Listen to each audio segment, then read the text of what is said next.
Hi, I'm Stacy Pulliam, Assistant Director of Children's Ministries, and today I'd like to read you a book called The Tale of Three Trees. Once upon a mountaintop, three little trees stood and dreamed of what they wanted to become when they grew up. The first little tree looked up at the stars twinkling like diamonds above him. "I want to hold treasure," he said. "I want to be covered with gold and filled with precious stones. I will be the most beautiful treasure chest in the world." The second little tree looked out at the small stream trickling by on its way to the ocean. "I want to be a strong sailing ship," he said. "I want to travel mighty waters and carry powerful kings. I will be the strongest ship in the world." The third little tree looked down into the valley below, where busy men and busy women worked in a busy town. "I don't want to leave this mountaintop at all," she said. "I want to grow so tall that when people stop to look at me, they will raise their eyes to heaven and think of God. I will be the tallest tree in the world." Years passed, the rains came, the sun shone, and the little trees grew tall. One day, 3 woodcutters climbed the mountain. The first woodcutter looked at the first tree and said, "This tree is beautiful. It's perfect for me." With the swoop of his shining axe, the first tree fell.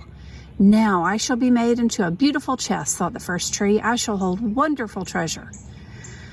The second woodcutter looked at the second tree and said, "This tree is strong. It's perfect for me."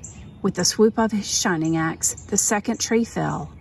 "Now I shall sail mighty waters," thought the second tree.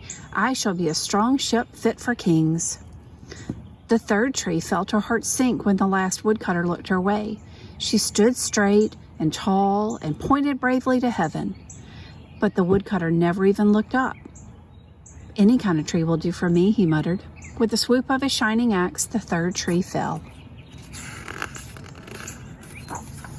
The first tree rejoiced when the woodcutter brought him to a carpenter's shop, but the busy carpenter wasn't thinking about treasure chests. Instead, his work-worn hands fashioned the tree into a feed box for animals. The once beautiful tree was not covered with gold or filled with treasure. He was coated with sawdust and filled with hay for hungry farm animals.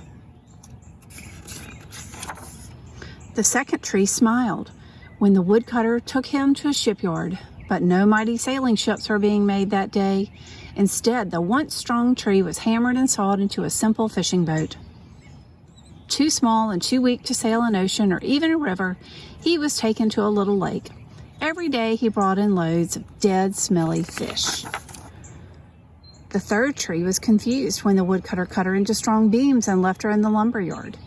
"What happened?" the once tall tree wondered. "All I ever wanted to do was stay on the mountaintop and point to God." Many, many days and nights passed. The 3 trees nearly forgot their dreams. But one night, golden starlight poured over the first tree as a young woman placed her newborn baby in the feed box. "I wish I could make a cradle for him," her husband whispered. The mother squeezed his hand and smiled as the starlight shone on the smooth and sturdy wood. "This manger is beautiful," she said. And suddenly the first tree knew he was holding the greatest treasure in the world. One evening, a tired traveler and his friends crowded into the old fishing boat. The traveler fell asleep as the second tree quietly sailed out onto the lake. Soon a thundering and thrashing storm arose. The little tree shuddered. He knew he didn't have the strength to carry so many passengers safely through the wind and rain. The tired man awakened. He stood up, stretched out his hand, and said, "Peace." The storm stopped as quickly as it had begun. And suddenly the second tree knew he was carrying the kingdom of heaven and earth, the King of heaven and earth. One Friday morning, the third tree was startled when her beams were yanked from the forgotten woodpile. She flinched as she was carried through an angry, jeering crowd. She shuddered when soldiers nailed a man's hands to her. She felt ugly and harsh and cruel. But on Sunday morning, when the sun rose and the earth trembled with joy beneath her, the third tree knew that God's love had changed everything. It had made the first tree beautiful.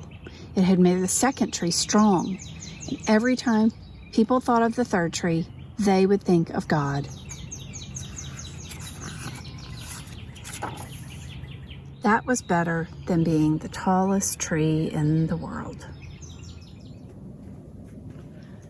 Thank you for letting me share the tale of the 3 trees. I wonder if you could create your own picture of the 3 trees while you're at home.